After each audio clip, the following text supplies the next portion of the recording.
Jeff, obviously Arkansas is coming off of a win at Kentucky, and while it looks like they should hold on here, they were up by 21 with about 10 minutes left, and Texas has made a pretty big run here. We've seen Texas make runs in their building to win games that they shouldn't have won. But just kind of big picture talk with Arkansas, right? Nelly Davis tonight, 22 points, 7 of 15 from the floor, 5 boards, couple of assists. With Boogie Fland out, and I love Boogie Fland. I think that he's a very good player, but I feel like it has allowed the pieces to fit a little bit better because you have guys that are kind of plugged into their more natural positions. Instead of having to figure out how you get Nelly, DJ, and Boogie on the floor together, you just play Nelly and DJ together, and you get Carter Knox out there, and Thoreau can kind of slide into that 3 spot. So I feel like the pieces fit a little bit better when you only have those 2 guards on the roster. And that's not a shot at Boogie Fland, because he's going to end up being an NBA player for a long time. He's terrific, Jeff. But I just feel like the pieces fit a little bit better when you don't have one of those guys there. Nelly was lost. He was literally lost when you had Boogie Fland, DJ Wagner, and him on the court. And Boogie had the ball in his hands most of the time. He was a de facto point guard, not a ball-moving point guard, though. You know, he was still a scoring point guard. So you had a scoring point guard playing with 2 scorers. And Nelly Davis was kind of stuck in the corner, which is not what you want to do with Nelly Davis. It takes away his best asset, which really is his aggressiveness, his ability to get to the basket, make tough shots. Well, now you see it. I mean, it is so easy to see right now. Like, he's back. He is back confidence-wise. You're giving him the ball. He's the guy right now that's going to lead this team back to the bubble. That's what he's done right now. Yep. Jarrell, what do you make of, I said this after the Kentucky win. It felt like we're kind of seeing finally the style of play that we've wanted to see out of Coach Cal and Arkansas since like 2019, right? For the last 6 years. We saw it again a little bit tonight.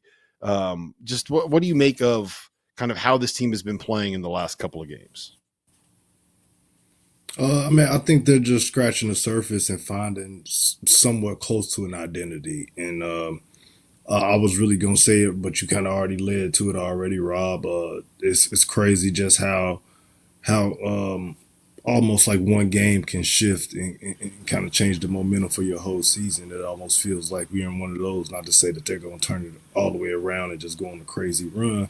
I'm not booking them for that, but like you spoke to, with Boogie Fland being out, kind of everybody no longer having to look over their shoulders and worry about making mistakes, or if I'm going to come out, who minutes are going to get cut. They're able to throw all those guys out there and not have to worry about lineups. Davis is kind of returning back to his old self, and a player that we all know that he's capable of being. Wagner's been good as well too, and kind of playing some of that stuff with Big Z stretching the floor on the perimeter. He's been really good for them as well, passing the ball and getting some of those guys easy opportunities without them trying to take the ball in their hands the whole time and get all the way downhill, man. But they've looked good. They definitely looked a hell of a lot better since what we saw at the start of the year, and I think they're in a position now where they kind of got to try to keep riding this wave and see where they can take it from this point forward. Yeah. So Jeff, what is the assuming they're able to hold on and win this game? It's again down to 5. So we're playing with fire a little bit here while we're waiting for Grant McCaslin to join. Like, what is the ceiling for this team? I said the other day that I think that this is kind of where they have the opportunity to have a little bit of a run here. You win at Tech. If they are able to hold on here, you win at Texas. You've won 3 of your last 4. You get a free shot with Alabama at home. You're playing at home. You kind of got the momentum going. Maybe you get that Bud Walton Arena home court advantage. And then you got LSU after that. So there's a real chance to be able to, you're sitting here, you won 4 of your last 6. Then you're at Texas A&M, and you're at Auburn. And win one of those 2, and all of a sudden, we're having a very real conversation about where this Arkansas team should be. So if you finish 4 games under 500 in the SEC, I think Arkansas gets in. I really believe that. There's just so many, other than LSU at home and I guess at South Carolina, everything else is a quality win. And the losses are going to be quality losses that don't hurt your numbers. The question is, can they sustain this?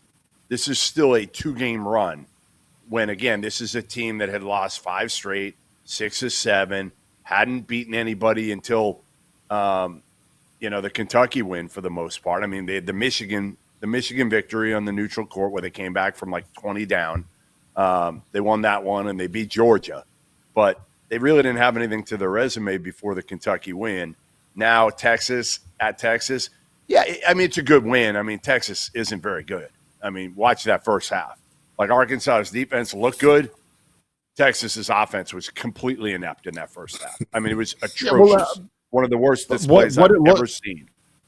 I don't disagree. I don't disagree with you. I'm with you on that.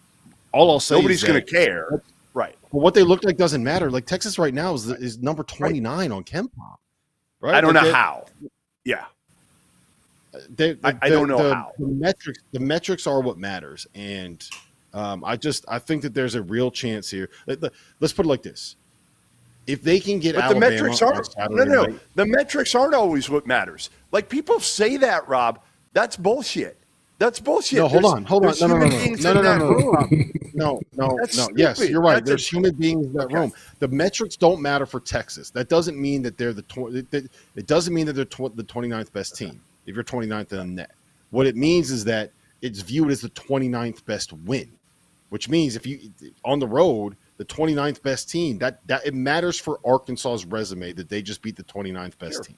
That's what matters. It doesn't matter what Texas is ranked in those numbers. That's what I'm saying is, like, the metrics are what matters in that spot for them. So, look, they're up by 9 now. They're going to win this game. That's 2 in a row. I'm saying, like, I kind of hope that they make a run, right? Like, we've been hard on John Calipari. I think that it would be unbelievable theater to see them go on a run and rip off like 6 or 7 in a row and just have Cal on his revenge tour. Like, do you know how much fun that'll be, Jarrell? Like, Cal does not give a shit about any of this. You know who it'll be fun? Hey, you know who it'll be fun to see? Tyler Hansbrough.